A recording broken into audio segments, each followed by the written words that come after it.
Hi guys, daily job അലർട്ടിൻ്റെ പുതിയൊരു വീഡിയോയിലേക്ക് എല്ലാവർക്കും സ്വാഗതം. നമ്മളിന്ന് ഡിസ്കസ് ചെയ്യുന്നത് കേരളത്തിൽ വെച്ച് ഇൻ്റർവ്യൂ നടക്കുന്ന ഗൾഫ് കൺട്രീസ്, തുർക്കി, ന്യൂസിലാൻഡ് എന്നീ രാജ്യങ്ങളിലേക്ക് വന്നിരിക്കുന്ന 40-ലധികം കമ്പനീസിലേക്കുള്ള ജോബ് നോട്ടിഫിക്കേഷൻസ് ആണ്. കൂടാതെ പത്രമാധ്യമങ്ങളിൽ വന്നിരിക്കുന്ന വേക്കൻസീസും നമ്മൾ ഡിസ്കസ് ചെയ്യുന്നുണ്ട്. സോ നിങ്ങൾ അന്വേഷിക്കുന്ന ജോബ് വേക്കൻസി മിസ്സാകാതിരിക്കാൻ വീഡിയോ പൂർണ്ണമായും കാണാൻ ശ്രമിക്കുക. ഇതുപോലെ വീഡിയോയിൽ ഉൾപ്പെടുത്താത്ത നിരവധി തൊഴിലവസരങ്ങൾ നമ്മുടെ വാട്സപ്പ് ചാനലും ടെലിഗ്രാം ഗ്രൂപ്പിലും പോസ്റ്റ് ചെയ്യാറുണ്ട്. അതിൽ ജോയിൻ ചെയ്യാനായിട്ടുള്ള ലിങ്ക് ഡിസ്ക്രിപ്ഷൻ ബോക്സിൽ കൊടുത്ത് ചെക്ക് ചെയ്ത് നോക്കുക. ഫസ്റ്റ് നോട്ടിഫിക്കേഷൻ കേരള സർക്കാർ ഏജൻസിയായ ഒഡപെക് വഴി നടക്കുന്ന റിക്രൂട്ട്മെൻ്റ് ആണ്. തുർക്കിയിലേക്ക് വന്നിരിക്കുന്ന കുക്കിംഗ് സ്റ്റാഫിൻ്റെ വേക്കൻസീസ് ആണ്.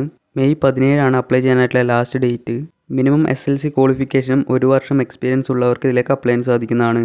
കൂടുതൽ വിവരങ്ങൾക്കായി ഒഡപെക്കിൻ്റെ വെബ്സൈറ്റ് സന്ദർശിക്കുക. വെബ്സൈറ്റ് ലിങ്ക് ഡിസ്ക്രിപ്ഷൻ ബോക്സിൽ കൊടുത്ത് ചെക്ക് ചെയ്ത് നോക്കുക.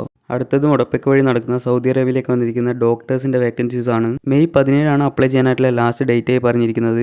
ബാക്കി എല്ലാ വിവരങ്ങളും ഒഡപെക്കിൻ്റെ വെബ്സൈറ്റിൽ നിന്ന് ലഭിക്കുന്നതാണ്. വെബ്സൈറ്റ് ലിങ്ക് ഡിസ്ക്രിപ്ഷൻ ബോക്സിൽ കൊടുത്ത് ചെക്ക് ചെയ്ത് നോക്കുക. നെക്സ്റ്റ്, കേരള ഗവൺമെൻറ്റിൻ്റെ അണ്ടറിലുള്ള KDISCിൻ്റെ കേരള നോളജ് എക്കോണമി മിഷൻ്റെ DWMS എന്ന് പറഞ്ഞ പോർട്ടലിലേക്ക് വന്നിരിക്കുന്ന ഫിറ്റർ ടേണേഴ്സിൻ്റെ ന്യൂസിലാൻഡിലേക്കുള്ള വേക്കൻസീസ് ആണ്. 50ഓളം വേക്കൻസീസിലേക്കാണ് ഈ റിക്രൂട്ട്മെൻറ്റ് നടക്കുന്നത്. മെയിൽസിനും ഫീമെയിൽസിനും അപ്ലൈ ചെയ്യുന്നൂടെ പറഞ്ഞിട്ടുണ്ട്. ഇതിലേക്കുള്ള ക്വാളിഫിക്കേഷൻ പറഞ്ഞിരിക്കുന്നത് graduation or diploma or ITI with 3 year experience as fitter and Turner എന്നാണ് പറഞ്ഞിട്ടുള്ളത്. ഇതിലേക്കുള്ള സാലറി ഡീറ്റെയിൽസ് നോക്കുകയാണെങ്കിൽ മാസം 1.25 ലക്ഷം മുതൽ 2.5 ലക്ഷം വരെ ലഭിക്കുന്നതാണ്. ഇതിലേക്ക് അപ്ലൈ ചെയ്യുന്നതിനായി DWMSൻ്റെ പോർട്ടലിൽ കയറി രജിസ്റ്റർ ചെയ്യേണ്ടതാണ്. അതിനുശേഷം ഈ ജോബ് ID അവിടെ സെർച്ച് ചെയ്തിട്ട് എല്ലാ വിവരങ്ങളും മനസ്സിലാക്കിയതിന് ശേഷം എലിജിബിൾ ആണെങ്കിൽ അപ്ലൈ ചെയ്യാൻ സാധിക്കുന്നതാണ്. ഇതിലേക്ക് അപ്ലൈ ചെയ്യാനായിട്ടുള്ള ലിങ്കും ഡിസ്ക്രിപ്ഷൻ ബോക്സിൽ കൊടുത്ത് ചെക്ക് ചെയ്ത് നോക്കുക.